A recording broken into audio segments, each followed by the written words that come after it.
చాలామంది ఇండియన్స్ స్టేట్స్కి వెళ్ళి అక్కడ సెటిల్ అయిపోతాం. ఒకసారి వెళ్ళిన వాళ్ళు తిరిగి రావడం అంటే చాలా అరుదుగా ఉంటుంది.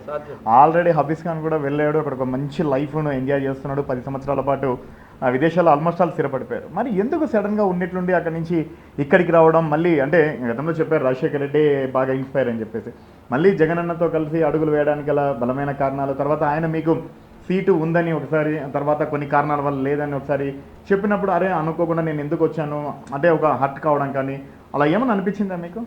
చాలాసార్లు బాధపడడం జరిగింది. ఎందుకంటే 9 సంవత్సరాలు, ఒక రోజు 2 రోజులు కాదు కదా. 9 సంవత్సరాలు అంటే ఎన్ని వందలాది రోజులు, ఆల్మోస్ట్ వేలాది రోజులు కూడా చూసుకుంటే మనకు ఎన్నో ఇబ్బందులు. రాజకీయాలు అంటేనే కుట్రలు, కుతంత్రాలు, ఇబ్బందులు, అవమానాలు, ఆరోపణలు, అన్నిటినీ ఎదుర్కోవాలా. పార్టీ లోపల, పార్టీ బయట ఎవరు మనకు గైడ్ చేసేటోళ్ళు లేరు. ఒకరు గాడ్ ఫాదర్ అని ఎవరు లేరు.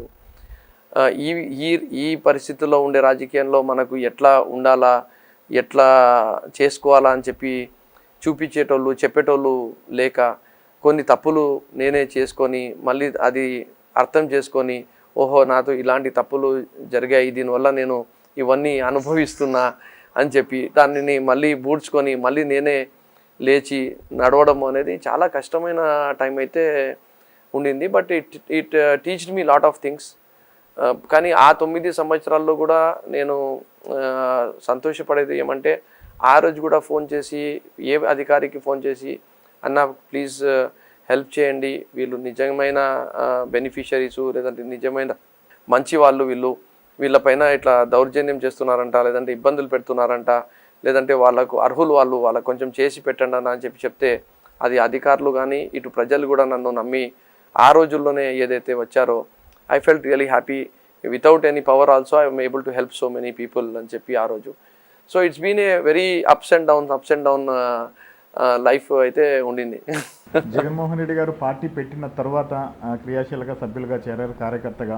పార్టీ ఏ కార్యక్రమం పిలుపునిచ్చినా దగ్గరుండి ప్రతిదీ కూడా రోడ్ల మీద ధర్నాలు చేశారు, మేము కూడా కవర్ చేస్తాం. మరి అలాగే ప్రతి చిన్న విషయానికి, పెద్ద విషయానికి, ప్రజా సమస్యలపైన స్పందించారు. 2014లో మీకు అవకాశం రాలేదు, అనుకోకుండా 2016 నియోజకవర్గ ఇన్ఛార్జిగా వచ్చింది.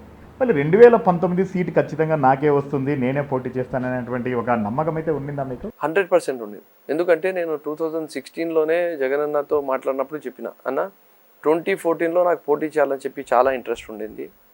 కానీ ఈరోజు నువ్వు ముఖ్యమంత్రి అయితే చాలు అనే ఒక్కటే ఆలోచన ఉంది, కానీ నేను ఎమ్మెల్యే కావాలనే ఆలోచన నాకు ఇప్పుడు లేదు.